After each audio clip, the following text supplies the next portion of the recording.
Namaste. We carry forward our discussion on the practical issues in economics and conservation. And in this lecture, we shall have a look at asymmetric information and behavioral economics. Now, when we talk about behavioral economics, it is prudent to recap what we have seen so far. When we talked about consumer choice, we talked about a number of assumptions in the model.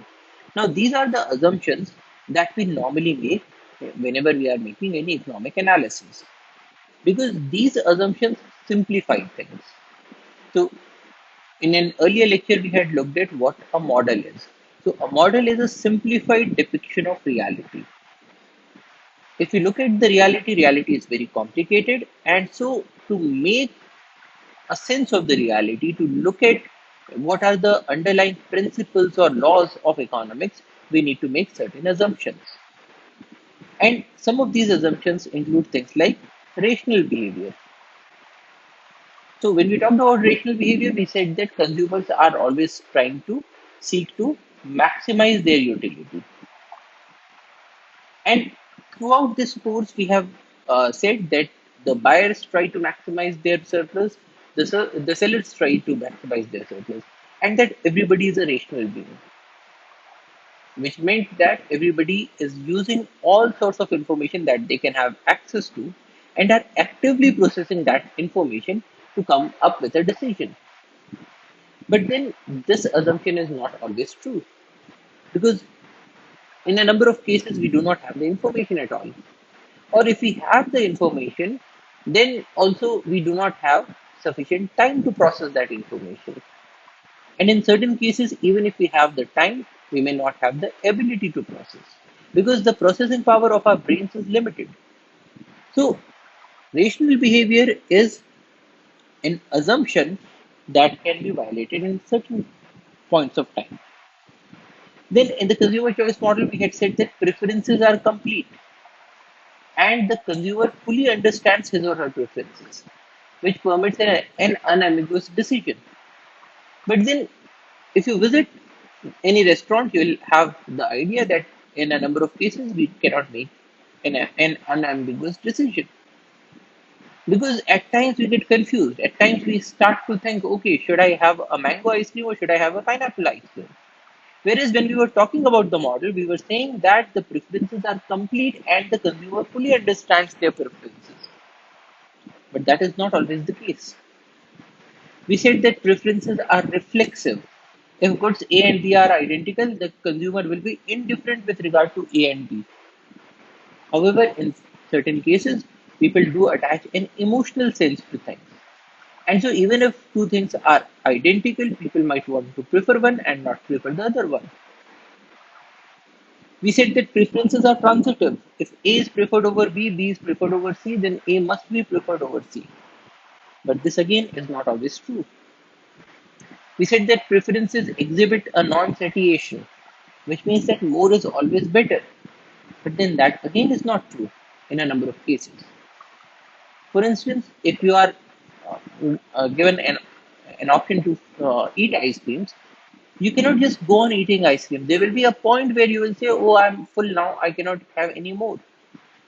But then when we were making the model, we were saying that more is always better.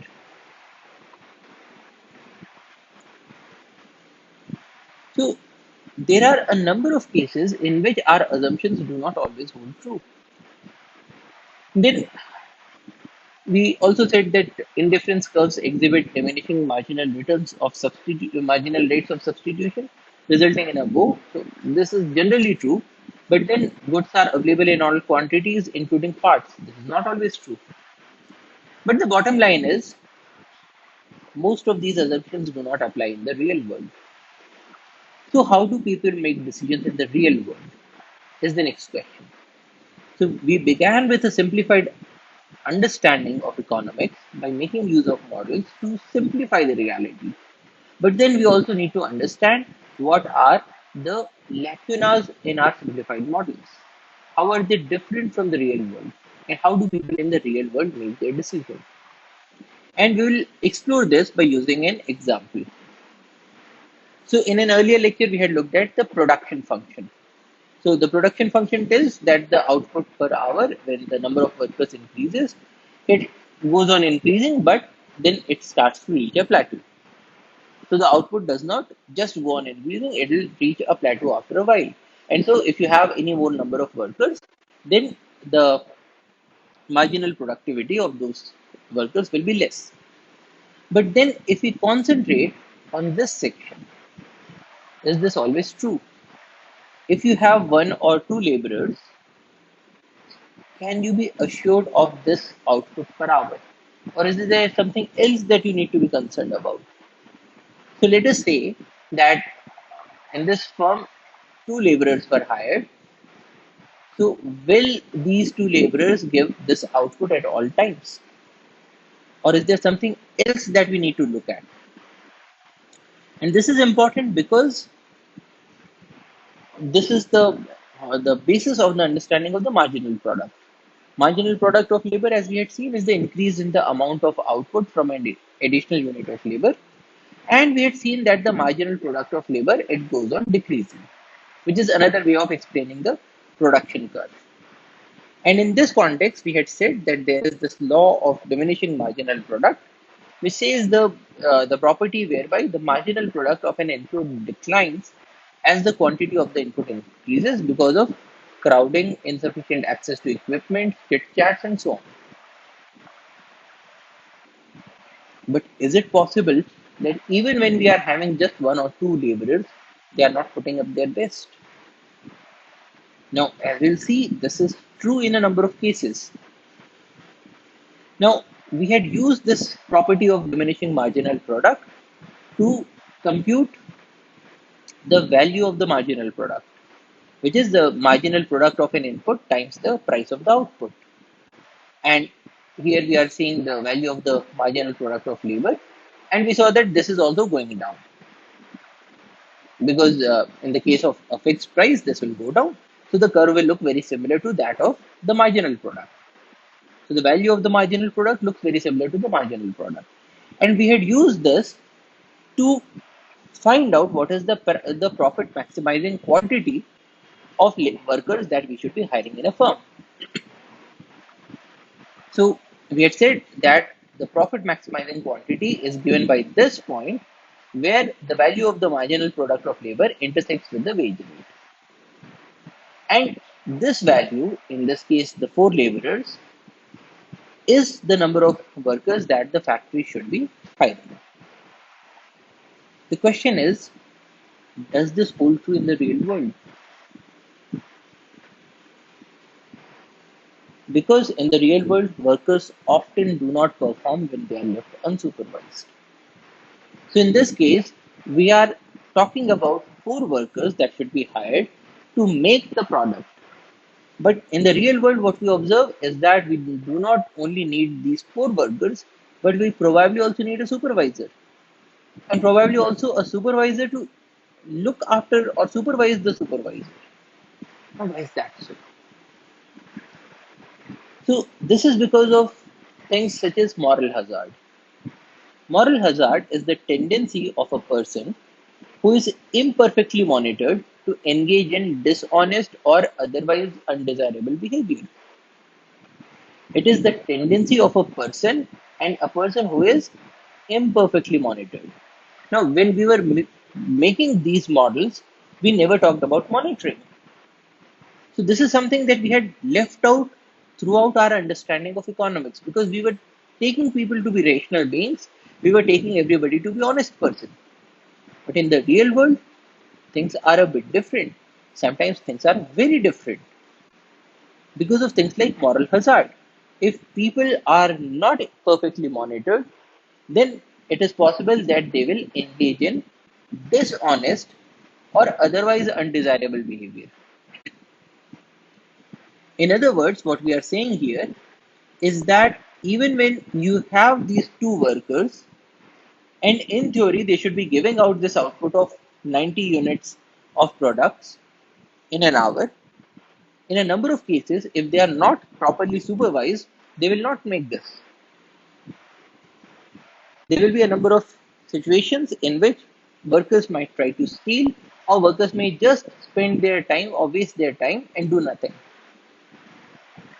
And when a worker does that, that is not because of economics, because the worker would, if we consider that the worker is a rational person, is making rational decisions, then in that case, this person should not loiter away his or her time, because time is money. The time that is spent loitering could perhaps be spent on a more productive thing. And we all have a dearth of time in our lives. We all have a particular life expectancy. So any time that we waste is a time that we are losing out of our life. It's a loss. Now, a rational person would never lose his or her time, would never waste his or her time. But in the real world, we find that quite a number of people waste their time. And this may result in things such as the moral hazard. Now, when we are talking about moral hazard, we are trying to bring in the behavior of people into our understanding. So, this is behavior in economics. We are not just talking about a mathematical model of economics or a scientific model of economics, we are also taking into account what is the behavior of people. So, moral hazard is the tendency of a person who is imperfectly monitored to engage in dishonest or otherwise undesirable behavior. Now, why do people engage in such a behavior? This is because the worker knows more about how much work he or she is putting than his employer, which means that if the worker was to put up an effort and bring out 50 items of product per hour, and if the worker is not doing that, if the worker is wasting away his time, in that case, if the monitoring is not perfect or the monitoring is inadequate, then the employer would not know by how much amount the worker has shrugged in his responsibility. Now, this is an information that the worker has. This is not an information that the employer has. Why? Because if the output is less, the worker can always say, oh, sir, the machine was not working. Or, sir, there was a power cut.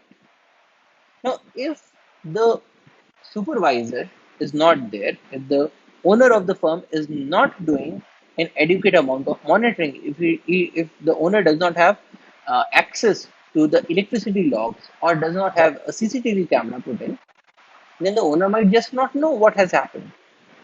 And in such cases, the owner will have to take whatever the worker is saying at the face value. So if the worker says, oh sir, I was working very hard, but what to do, this machine was not working, the owner will have to take that in good faith. But the worker actually knows whether it was the machine that was not working or whether he was just passing away his time. Now, this is an information that is with the worker only. It is not there with the owner or the supervisor. And this permits the worker to engage into dishonest or undesirable behaviors. So, the primary cause is that the worker knows much more about how much work he or she is putting than the employer. The uninformed party, that is the employer, would like to know, but the informed party or the employee may have an incentive to conceal the information. Why? Because if the owner comes to know that this particular worker is a lazy person, he does not work properly, then this worker may get fired. So in this case, it is in the best interest of the worker to hide this information. And he'll do all sorts of things to hide this information. So this is moral hazard. And moral hazard is occurring because of an asymmetric information, a difference in the access to knowledge that is relevant to an interaction. Asymmetric information is difference in access to knowledge, which means that one person has more knowledge or more access to knowledge, and another person or another party has less access to knowledge or has less information, less knowledge. And what sort of a knowledge? A knowledge that is relevant to an interaction. That is in the case of things such as the principal agent relationship which occurs between an employer and an employee, the relevant information here is how much amount of effort the worker or the employee is actually putting up. Now, this is a relevant information because this can be used to find out how much amount of wage should be given to this person. Does this person deserve an increment, or does this person deserve a punishment? Now, this is a very relevant information, but then one party, that is the employee himself, has more access to this information because he knows how much amount of effort he is putting up and how much amount of time he is wasting. But the second party in this interaction, that is the relationship between the employer and the employee, so the second party, which is the employer, does not have access to this information. And this results in an asymmetric information. That is, one party has more information, the second party has less information. And whenever we have a situation of asymmetric information, we start to observe problems. Problems such as moral hazard, or problems such as adverse selection. A situation where a buyer is at a risk of being sold goods of a low quality, such as a used car market. Now, if somebody goes to a used car market to buy a car, then the salesperson in that used car market has much more amount of information about the car that he is selling than the person who has gone to buy the car. Now, whenever somebody goes to buy a car, this person will not spend, say, ages to find out each and everything about the particular vehicle. Now, some things may be obvious, but some things might not be that obvious. Now, perhaps there is some malfunction in the vehicle, but the salesperson knows about this information, that there is a malfunction in this vehicle in such a portion. But then the buyer or the prospective buyer who has gone to see this vehicle does not know that. And so this buyer is at an adverse situation when it comes to the information. Here again, there is an information asymmetry. The salesperson knows more, the salesperson has greater amount of information, the prospective buyer has a lesser amount of information. So there is an information asymmetry. Now, this information asymmetry may result in an adverse selection, which means that the buyer may choose not the best vehicle, but may choose an adverse vehicle that is not that good. And the buyer is not choosing an adverse vehicle because he wants to have a not so good car, but the buyer has got no other option because he has a dearth of information. Even if he wanted to check everything, he would not have sufficient time or would not have sufficient expertise to check each and every part of the vehicle. So things such as these are related to asymmetric information and may result in adverse selection.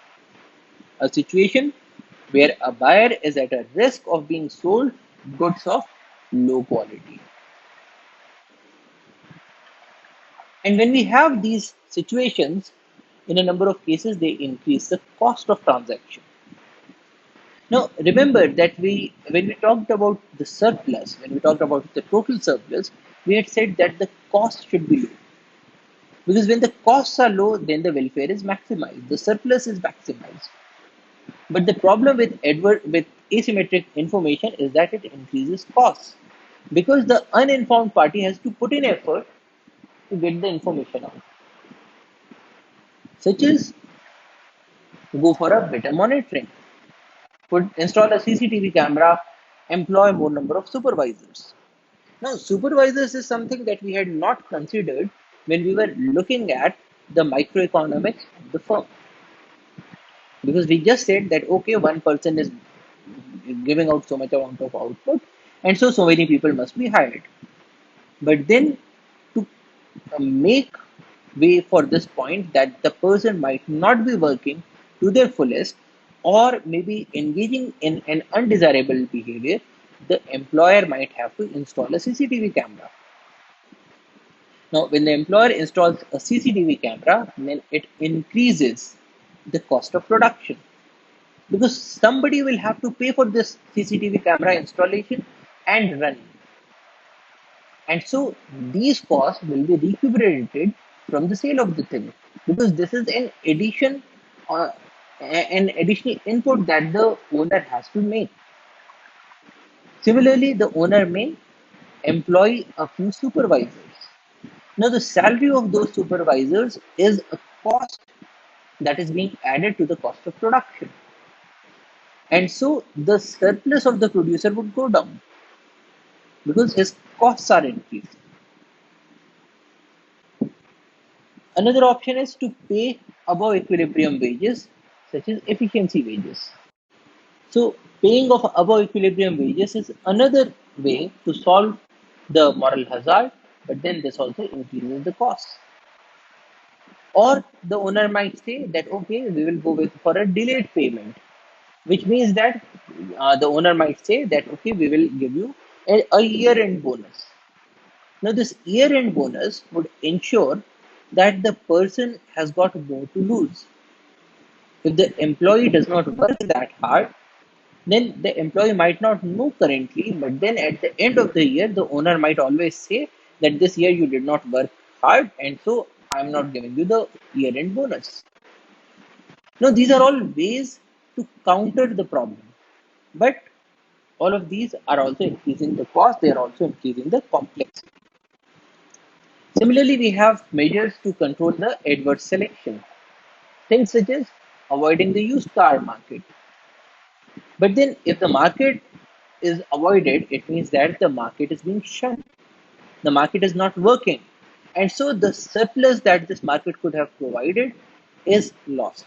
So, that increases the deadweight cost to the society because the market is not working. Another thing is that the prospective buyer might try to get the vehicle inspected by a third party, and especially a third party that is a prominent manufacturer. Now, in this case, also, the third party might give out the correct information, but then there is a cost involved.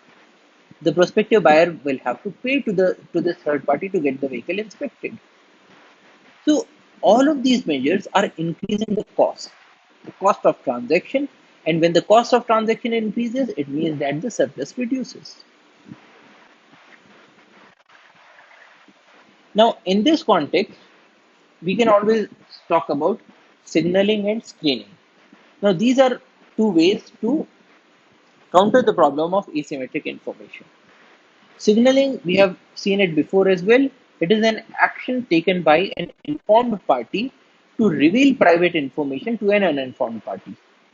So, the difference between signaling and screening is that signaling is an action taken by an informed party, screening is an action taken by an uninformed party. And in both the cases, the motive is the same, to get the private information out to the uninformed party, or to induce the informed party to reveal the information. So, in both the cases, the aim is to take the information out of the informed party and give it to the uninformed party, so that this situation of asymmetric information gets solved. Now, signaling, because it is done by the informed party, it can take forms of advertisement, good grades on the CV, and so on. So, when you make your CV and when you have good grades on your CV, and when you give it to an employer, in that case, you are giving a signal to the employer that yes, you can have a look at my CV, and I have had so many good grades. It means that I am a hard worker, I'm a punctual person, I'm an honest person.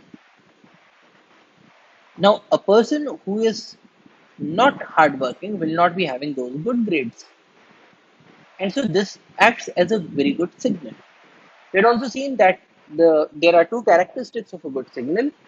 One is that it should be costly to prevent rampant usage, and it should cost less for the high quality product and more for the low quality product.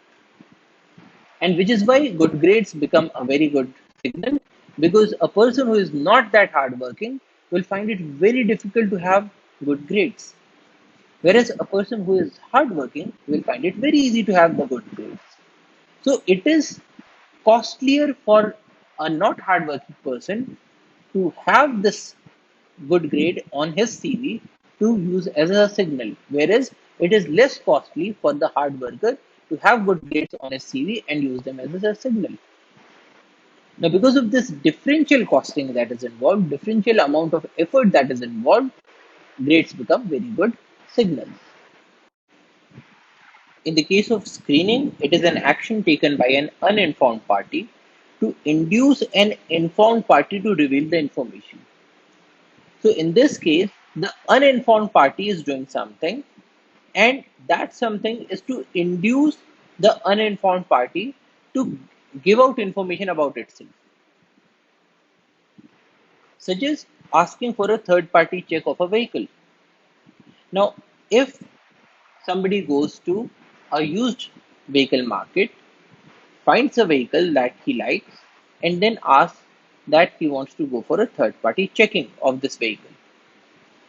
Now, if the salesman says, no, no, no, sir, you do not require a third party check, don't you trust me, or things like that, then it gives out an information that there is something wrong with this vehicle, because of which the salesman does not want to go for a third party check. Whereas if the salesperson says, okay, sir, you can call any mechanic and you can have a third party check, then that would mean that the salesperson is much more honest with you or with the buyer. Now, another example is the medical examination of a person who is coming for insurance. Now, when somebody comes to get a medical insurance or a life insurance, the insurance company generally asks that person to go for a medical examination, get a medical certificate about how fit you are, so that the person, if he or she is having any underlying diseases, that should come up, and that would influence the rates at which the insurance will be provided to the person. Now, if somebody is healthy, then this person would not have any hesitation to go for a medical examination. But if the person is having an underlying disease that he or she is trying to hide, so in that case, when the insurance company says that you should go for a medical examination, this person would say, no, no, no, why should I go for that? Don't you see that I am a healthy person? Now, if somebody tries to say that, no, I do not want to do this, I do not want to go for a third party examination or a medical examination, then this party is giving out an information. Because if everything was right, then why would this party want to avoid the examination? And so this becomes a form of screening. So screening is an action that is taken by an uninformed party. In this case, the buyer who is going into the used car market or the insurance company, because they do not have the information. And this action is to induce an informed party to reveal the information. Now, all these things come under the ambit of behavioral economics. Behavioral economics is the subfield of economics that integrates the insights of psychology. Now, what we are doing in the case of behavioral economics is that we have certain insights from psychology about how people think, how people make decisions, and we are incorporating those insights into our models to understand how people make decisions. When that is done, we say that we are doing behavioral economics.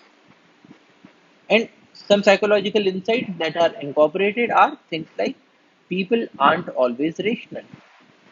Now, in our classical economics, we had assumed that people are always rational.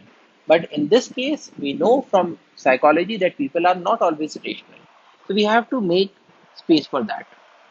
Instead of going for maximization, they go for decisions that are good enough. That is, people do not try to maximize their welfare, they try to have a welfare that is good enough for them. So, till now, we had been concentrating on the maximization of welfare, maximization of surplus, but that is not something that always happens. Most of the times, people want to have a value that is good enough for them. Reasons are people are overconfident, so people do not want to go with lots of computations. to come up with the maximum, but they would say, okay, this is the amount that is good enough, or just do this and you will get a good result. Because there are people who are overconfident. They do not want to uh, go into the computations because of their confidence. Or people give much weightage to a small number of vivid observations. So if there is a person who has observed that a particular vehicle did not perform that well, perhaps it was a friend's vehicle and this vehicle was not working that well. Now, this is a very vivid information because this person has observed this vehicle from close quarters. And the person might give an overemphasis to this piece of information. So, when that happens, people might not go for the maximization of their welfare, but they would want to say that, okay, this vehicle, I know that this vehicle it does not work well, and so I'm not going to consider this vehicle at all. Even though it is possible that it was just an isolated case, it was an isolated example, and on an average, this vehicle performs very well. But still, people go for decisions like that. People are reluctant to change their minds. So, if somebody goes and tells a factory owner that, okay, you are working at a region where your marginal cost is greater than the marginal revenue, you need to cut down on production. The person might react vehemently. The person might say, oh no, who are you to tell me? Because people are reluctant to change their minds. People assume that whatever they are doing is the correct thing to do. People forget. So, when we were talking about rationality, we were saying that people are taking all sorts of information and they are doing all the processing that is possible to come up with a rational decision. But then when people forget, then it is possible that some of the earlier inputs are not just taken into consideration at all. People are at times impulsive or confused or emotional. So people might just say that, okay, so such and such person had told me that this is the right course, and this person has always been guiding me very well, and so I will just follow it. I will not do any sort of computation because I am very emotional when it comes to the advice that is given by this person. Or at times, people take decisions when they are in anger, when they are feeling depressed. Now, in all these different situations, people might not be in the best state to do a rational computation. People at times are impulsive, confused. When they are confused, they might not take the rational decisions. People are often short sighted. They look for quick benefits. They look for ways to avoid the harms that are there in the near future. So, if there is a person who is, say, smoking a lot, so this person knows that smoking is bad for health, smoking is injurious for health, but still this person will not be able to quit because this person is looking only for the short term benefits. In the short term, it gives a very good urge, it gives a very great amount of energy. People feel energetic when they have a cigarette. In the long run, well, it does have its health consequences, but then people take decisions on the short term basis because they are often short sighted. Another insight is that people care about fairness. Now, in a number of situations, we had observed that we can compute what is the wage that should be given to a person.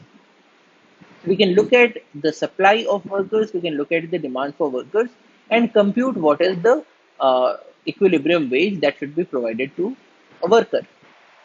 But then people might even think, oh no, this is too less. How will this person survive in such a less amount of money? And so people might want to give a higher wage. Now, this is not because people are doing a profit maximization, but because people are looking at fairness. Is it fair enough to give such a small amount of wage to this person? People are inconsistent over time. They prefer instant gratification over sacrifice, such as not saving enough for retirement. So, in this case, people, when they are getting money, when they are getting their wages, They can use it for an instant gratification to buy something, or they can put it into a retirement corpus. But most of the people put a very small amount of money into their retirement corpus, even though they know that a time will come when they will not be earning anything because they will be retired, and at that time these savings will be the largest source of support for them. But still they do not do that. They do not put money into the retirement corpus. This is because people prefer instant gratification. What can I have now? Because retirement period is after a very long period of time. So we will see what will happen at that time, is the sort of thought that people will have. So people are inconsistent over time, and the rationality is bounded, which means that when we talk about rationality, when people are even doing all sorts of computations, they are trying to get all sorts of information, even then there is a limit to rationality. So even when people are trying to do everything to get to a rational decision, they will not be able to, or they might not be able to. For example, how many times have you computed utility to rigorously maximize utility? Well, hardly anybody does such sort of a computation. Now, bounded rationality is the theory that people can understand only a limited amount of information within a limited amount of time. And for this reason, they do not always make the best choices, especially in complicated situations. That is, rationality is bounded by limited thinking capability. Well, our brains are not evolved to take mathematical decisions in a majority of cases. Our brains are evolved to get food, to protect ourselves from predators, to get a shelter, and so on. Our brains are not evolved to do computations about what should be the surplus. And so we might have a limited cognitive capability to process the information. So even if we have all the information, we will not be able to process it. And especially when the time is limited, because a number of decisions have to be made in a short period of time. And in that short period of time, it is possible that our processing capabilities are overwhelmed. Rationality is also bounded by limited information, because in certain cases people are able to do the computations, but then they do not have the raw materials, they do not have the raw data on which to base the computation. So if you want to go to, say, Dehradun, or you want to go to Siliguri to spend your vacation, now if you want to make this decision, you would probably require all sorts of information that is there about Dehradun and Siliguri, but then you might not have access to that information. So in a number of cases, people just make a decision out of their hunch because they have a limited information. And also, people have a limited time. So when time is limited, that can also bound the rationality. And to solve the issue of bounded rationality, people make use of heuristics. Now, heuristics are rules of thumb. They are simple strategies or mental processes. The key point here is simple. A heuristic is something that is simple, that is used to quickly form judgments, make decisions, and find solutions to complex problems. So when we are using heuristics, and we use heuristics a lot, so heuristics are rules of thumb that for such a question we should approach through such and such manner. So these are simple strategies or simple mental processes, things such as divide and rule. So when you come up with a very big sort of a problem, what you do is you divide the problem into smaller bits, and you try to solve each and every small bit one by one. Now, this sort of a decision making process, this sort of a strategy that you take to solve a complex problem by dividing it into a number of smaller problems, this is heuristics. Because this is a simple strategy, this is a simple mental process used to quickly form judgments, or make decisions or find solutions. Now, here the key point is quickly. They are used because they are fast. And in a number of situations, we do not have sufficient time to make a decision. So, heuristics help us. Example, things like affect heuristic. Affect is emotion. So, affect heuristic is a heuristic or a rule of thumb that is based on emotions. It is a mental shortcut using emotion or gut feeling to influence a decision. So you are not doing the computation, you are just using your emotion or the gut feeling to make a decision. Such as a person buying an SUV just because he or she feels an attachment due to its look. People use this because they might not have sufficient information or processing capability or time to do a rational decision. So while a rational person would have done a thorough cost benefit analysis, but a person who is making a decision based on the emotion or the gut feeling does not do this cost benefit analysis, but just buys whatever he or she feels an attachment to. This is an effect heuristic. Another example is availability heuristic. So it is a rule of thumb or a shortcut based on availability of information. A mental shortcut using ease with which examples come to the mind to influence the decision. Example, a person not buying a particular car just because he or she has a friend with this model and the friend's car gives problems. A rational person would have done a thorough cost benefit analysis, for this could be just an isolated example. Another example is the effort heuristic. How much amount of effort do you put into doing something? It is a mental shortcut using perceived amount of effort to determine the worth of something. And an example is that 100 rupees earned is perceived to have much more value than 100 rupees found or gifted. And spending decisions reflect this perception. A rational person would have determined that these are perfect substitutes. So what is happening here is that if you are earning something, if you are putting an effort to doing something, you put a larger value to it. But if you were gifted this thing, the same thing by somebody, or you found it lying somewhere, then you do not put that higher value to it. For example, 100 rupees that is earned is perceived to have a much greater amount of emotional value, because of which people will try to hold on to this 100 rupees. They will not be spending it that easily. They will be spendthrifts. Whereas 100 rupees that has been gifted by somebody will not be having that high an emotional value. So people will spend it much more easily. They will not do a very large amount of rational decision making when it comes to that 100 rupees that is gifted. Now, this is an example of an effort heuristic. Another example of heuristics or heuristic decision making is escalation of commitment. It is a mental shortcut justifying increased investment in a decision because a prior investment was made. Now, here again, people are not doing a rational decision making. They are just using a mental shortcut to justify increased investment in a decision.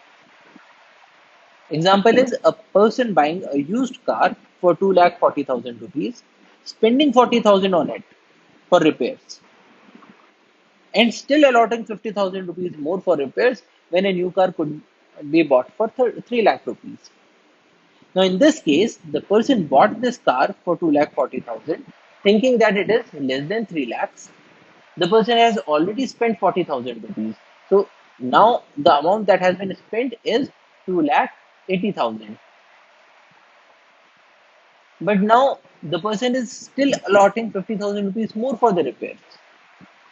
So if this amount is spent, the total amount will be 30,000 more than the price of a new car. But still, the person is justifying this investment because a prior investment was already made.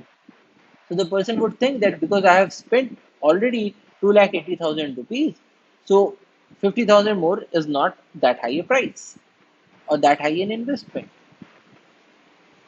Now, a rational person would have determined that the earlier investment is a sunk cost, which means that it is a cost that was incurred and cannot be recovered back. So when you are spending the next 50,000 rupees, you should think, oh, should I spend this 50,000 rupees on this second-hand car, or should I just sell this vehicle off and buy a new car? Because at least in that case, I will not have to do this spending again and again and again. Because a new car will not give me that much amount of problems, and even if some problem comes, it will come under warranty. But you do not take that decision. People just think that okay, because I have already spent 2,80,000 rupees, so let me spend just it is just 50,000 rupees. Whereas they could have sold this earlier vehicle and got a new car. Now, this is an example of escalation of commitment heuristic. Now, in this case, people are not doing the computation about what is best for them, but they are just thinking that because an earlier investment was made, so we should do the next investment. So, this is a shortcut. Now, remember that when we talk about shortcuts, in certain cases they help, but in a large number of cases they also harm us because they give us a solution that is fast, that does not involve a lot of information processing, but that at times also does not give us the most efficient outcome. It does not maximize our surplus. That could have been possible if we went for a rational decision making. Another example is a familiarity heuristic, a mental shortcut preferring familiarity over unknown. Example, a person buying a particular car just because he or she has had a car of this make at home during the childhood. Now, a rational person would have done a thorough cost benefit analysis. But what a number of people do is that, okay, my dad bought a car of this company, so I should also buy a car of this company because I am familiar to this car. Now, it is possible that with time, new technologies have come up, and a car of some other company is now giving a much better safety, much better service, much better mileage than a car of the previous company. But still, people take the car of the previous company because they know this car. So, this is a familiarity heuristic. It allows for a quick decision making without a lot of computation, but being a shortcut, it does not give the most optimum results. And because of this bounded rationality and heuristics, we have cognitive biases. Cognitive bias is a systematic pattern of deviation from the norm or rationality in judgment. Now, in all of these cases, what we are observing is that there is a deviation from the norm or rationality. That is, the optimum was something else, but because of our way of thinking, we chose something else. So, this is an example of cognitive biases. Cognition refers to the process of thinking. So, this is a bias in thinking, a systematic pattern of deviation from the norm or rationality in judgment. Because of bounded rationality, we have evolved several cognitive biases. They distort our thinking process and lead to more irrational decision making. Now, in this case, we are asking the question that if people have these cognitive biases, what kinds of impacts do they have on the decision? Now, this is something that is not inside the purview of classical economics. But here we are making use of our insights from psychology to understand how people are making decisions. Because remember that economics is the science of decision making. So, what are these cognitive biases? Confirmation bias, favoring information conforming to existing beliefs and discounting evidence that does not conform to it. Example, if A thinks that B is a bad person, he will only consider those information about B that show him in a bad light while ignoring or discounting the good traits. What happens in the case of confirmation bias is that we have already a preconceived notion about something. And whenever we see something, whenever we get new information, we see the new information in the light of our preconceived notions. A very good example in the case of conservation is that there are people who think or who have this preconceived notion that we can either go for development or we can go for conservation. Now, if you tell these people that no, if you go for conservation, this will also help in your development. A very good example is underpasses. So if you construct underpasses, you will also make your roads much more safer, and people will also able to drive on the road at much higher speeds because there is no risk of a wild animal getting on the road and hitting the vehicle. Now, rationally, if you think about it, yes, it makes a quite a good sense because the cost that is involved in making an underpass is not that great. But then people with this preconceived idea that no, conservation is anti-development would just say no, we are development people, we are not conservation people, as if conservation and development are two very different things. So this is a confirmation bias. Whenever they see an information that through conservation people led to development, that if in an area when a national park was built or constructed, the people in the locality had a very large jump in their uh, median incomes. If they see such information, they will just discount it. They will just think, oh, this is a one-off thing. This does not always happen. But if they get any information that a conservation, and especially that conservation that was not well executed, that led to some difficulties, then they would always keep this in mind and say, oh, this is why we should not do conservation. So this is a confirmation bias, favoring information conforming to the existing belief and discounting everything else. Another is halo effect, tendency for positive impressions in one area to positively influence one's opinion or feelings on in other areas. Example, Apple's iPod is good, so Apple should be good for other devices as well. Now, what is happening is that because somebody has a positive impression about something in one area, so this person thinks that, oh, this is the thing that is true for every other thing as well. A good example is that, again, if you talk about roads, now if some person saw that, okay, a road was built between two cities and that increased the welfare of the people because they were now able to move from city A to B and back in a much quicker manner. Now, these people would think that no, roads are good for people. So let us make road everywhere. Even if it is a national park, let us make a road inside it. So, I, in a number of cases, we can observe that there are roads inside national parks that nobody is using. But still, there was some person who made this road because they thought that okay, roads are good for people, so let us make roads. That is hello issue.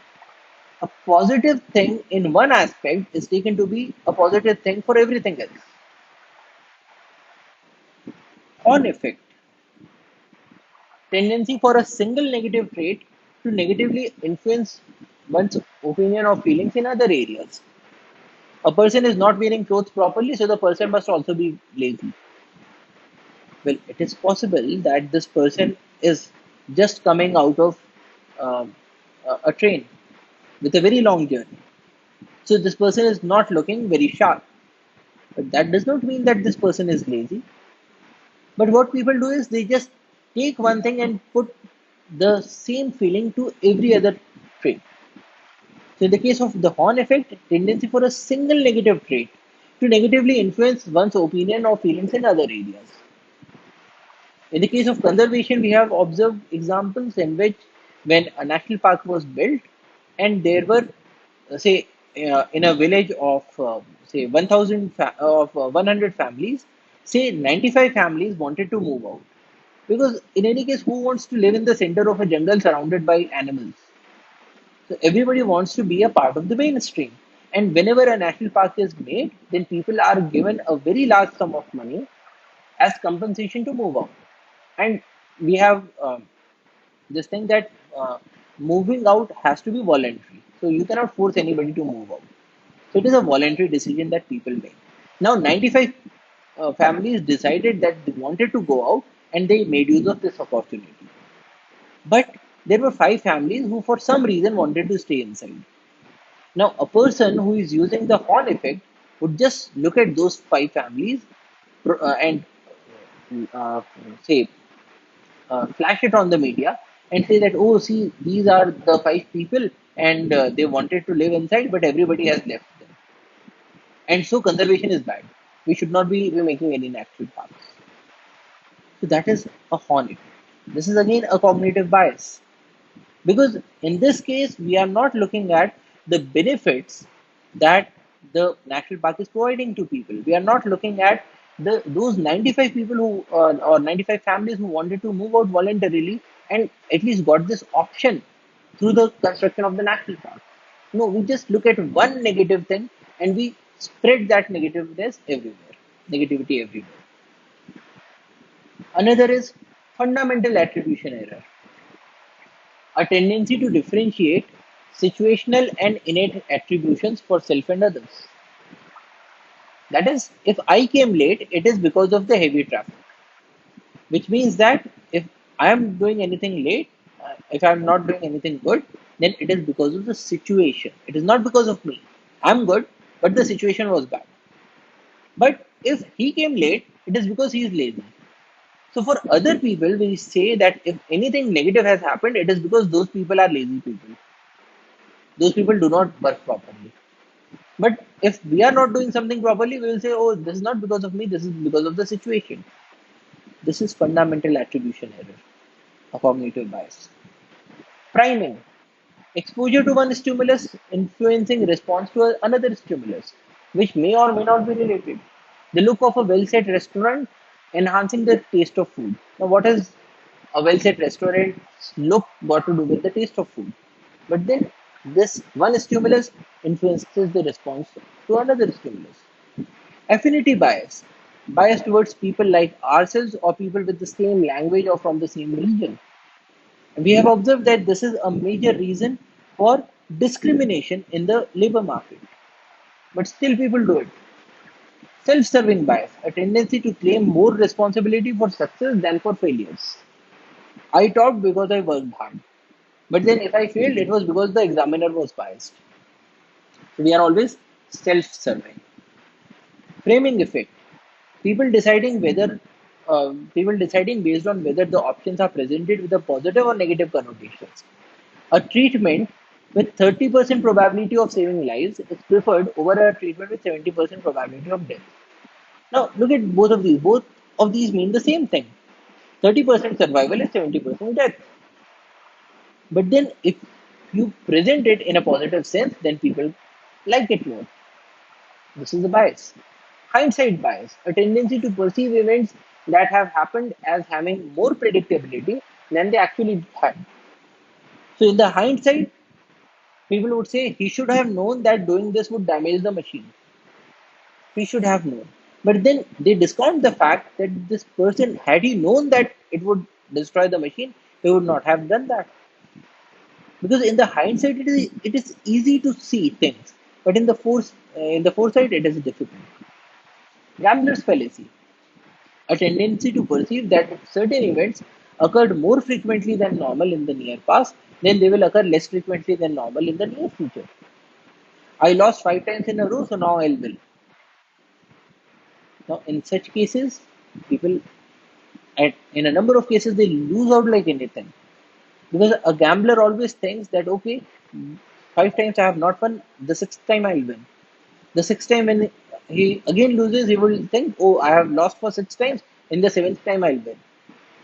This is a cognitive bias. Optimism bias, a tendency by persons to perceive that they will be spared from the negative events. So people are very optimistic.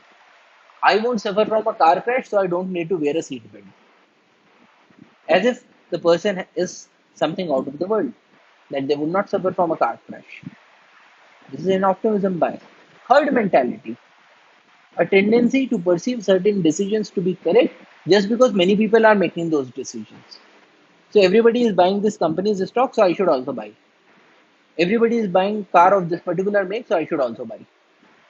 Now, when we look at all these sorts of psychological attributes to decision making, it also has an impact on economics and it also has an impact on conservation. And in a number of cases, if people just sat down for 2 minutes and thought about things rationally, things would improve. People would come to the conclusion that yes, we have to work for development and we have to work for conservation. But without a rational thinking, what people do is whatever has been happening, let us do that only. When that happens, that leads to a number of wrong decisions.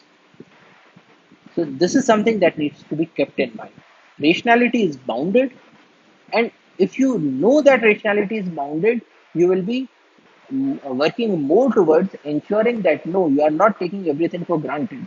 You are not working in a herd mentality that because everybody took this decision, so I should also take this decision. So this is something that needs to be kept in mind. That's all for today. Thank you for your attention. Jai Hind.